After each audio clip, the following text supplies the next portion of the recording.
7 قسم کے عورتوں سے بھول کر بھی شادی نہ کرنا ورنہ ساری زندگی روتے رہو گے۔ انانا، وہ عورت جو ہر وقت سر پر پٹی باندھے رکھے کیونکہ شکوہ شکایت ہی ہمیشہ اس کا معمول ہوگا۔ منانا، وہ عورت جو ہر وقت مرد پر احسان جتاتی رہے کہ میں نے تمہارے ساتھ احسان کیا اور تم سے مجھ کو کچھ حاصل نہیں ہوا۔ صداقہ، وہ عورت جو تیز زبان ہو اور ہر بات بتانا ہی اس کا کام ہو۔ حداقہ، وہ عورت جو ہر وقت اپنے خاوند سے فرمائش ہی کرتی رہے اور جو چیز دے کے اس کی طلبگار ہو جائے۔ حنانا، وہ عورت جو ہر وقت اپنے سابقہ شوہر یا دوست کو یاد کرتی رہے اور کہے کہ وہ بہت اچھا تھا اور تم ویسے نہیں ہو۔ کنانا، وہ عورت جو ہمیشہ ماضی کا یاد کرے کہ اس وقت میرے پاس بہت کچھ تھا اور اب کچھ نہیں۔ براقہ، وہ عورت جو ہر وقت اپنی چمک دمک میں لگی رہے۔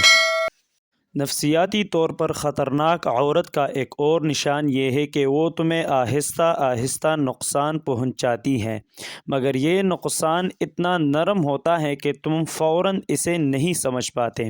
وہ تمہیں ذہنی طور پر تکانے کی کوشش کرتی ہیں تاکہ تم اس پر انحصار کرو۔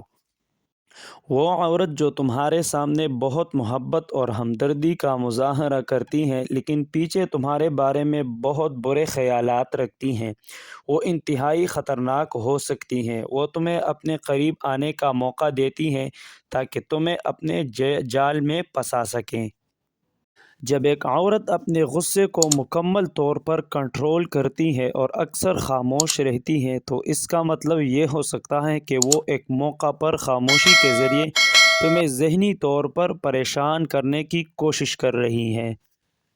ایسی عورت تمہیں مسلسل احساس گلٹ میں مبتلا کر سکتی ہے تاکہ تم اس کی مرضی کے مطابق فیصلے کرو۔ وہ تمہارے ضمیر پر حملہ کرتی ہیں تاکہ تم خود کو اس کی وجہ سے مجرم محسوس کرو اور اس کی مرضی کے مطابق حرکت کرنے لگو۔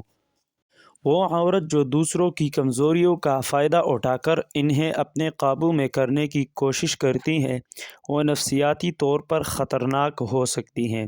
ایسی عورت اکثر لوگوں کے جذبات سے کھیلتی ہے اور انہیں جذباتی طور پر ہرا دیتی ہے۔